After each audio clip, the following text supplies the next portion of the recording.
Hey everyone, welcome back to the channel, and today I've got a NASCAR video for you guys, because this last weekend on Sunday night, the NASCAR Cup Series Championship came to a close for 2021.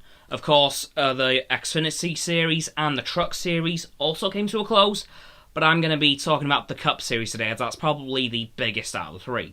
Well, it definitely is. So, to the surprise of absolutely nobody, the NASCAR Cup Series champion for 2021 is Kyle Larson, driver of the number 5 Hendrick Motorsports Chevrolet Camaro. So big congratulations to Kyle Larson and the entirety of the number 5 team. Good work to all of you.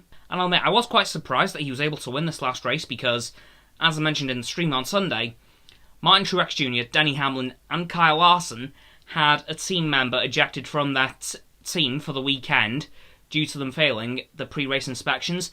The only driver to have a full team out of the championship for was my hopeful Chase Elliott, and he still didn't manage to win, so even more of a well-done job to the Kyle Larson number 5 team. Like, gotta say, that's remarkable to be able to do with a man down on your pit crew, so a good job to those guys. And a couple of things have even happened since that last race, this last weekend.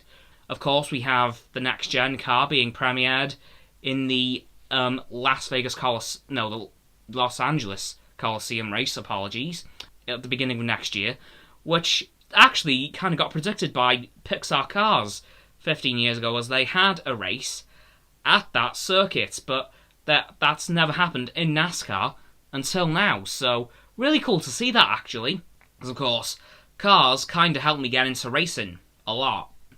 But, of course, there's a few changes coming with the next-gen car next year. The biggest, and probably will be the most noticeable even, is that the 5 lug nut tyres are being shrunk down to a single lug nut tyre, like Formula 1. So, bit of a shame to not hear that really iconic wheel gun sound 20 times. It'll now just be 4, one for each tyre. So, in theory, that should reduce the pit stop times by quite a bit, because the NASCAR pit stops are very long compared to F1's 2 seconds.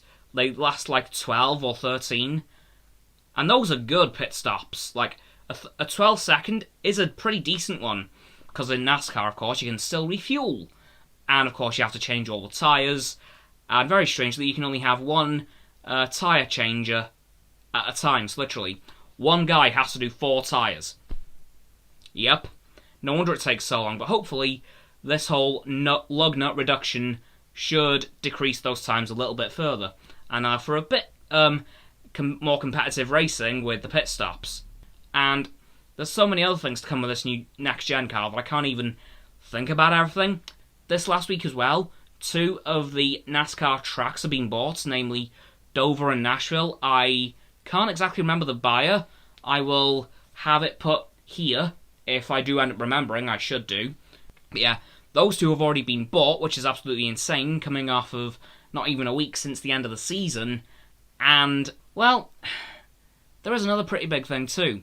Since the end of the 2021 season, there have been interviews going on with the CEO of Dodge, because until the Gen 6 car, which is the technically current generation of NASCAR, Cup Series car, Dodge was a manufacturer in NASCAR until the Gen 6 car came along in 2013, and they disappeared, leaving only Chevrolet, Ford and Toyota. And since the end of the season, the Dodge CEO has been asked, are you guys coming back to NASCAR? Are you coming back? Are you coming back? And he hasn't exactly said no. So maybe Dodge could be returning, because from what I can tell, the NASCAR Cup Series, the NASCAR fan base as a whole, have been wanting Dodge to come back since, well, pretty much since they left.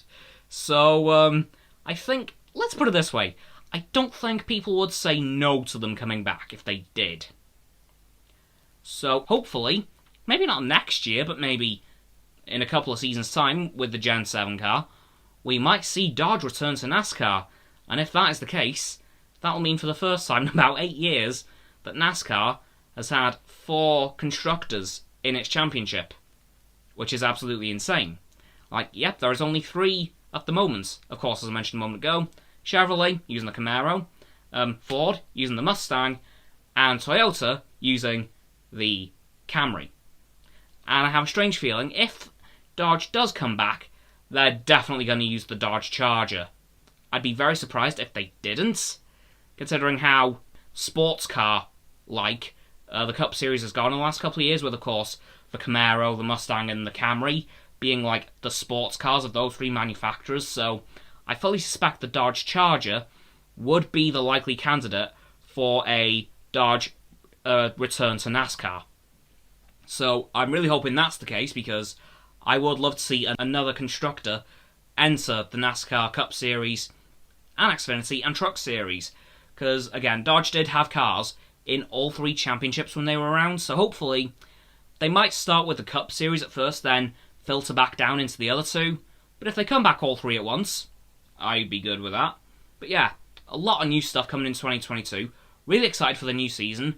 A lot of driver changes, which I'm going to talk about probably in my stream on Sunday. So yeah, that's all I have to talk about for this video. So that's it for the video. So as always, people, don't forget to like the video, subscribe to mine, Roxanne's and Frost's channels. Down in the description, my sub button is down there.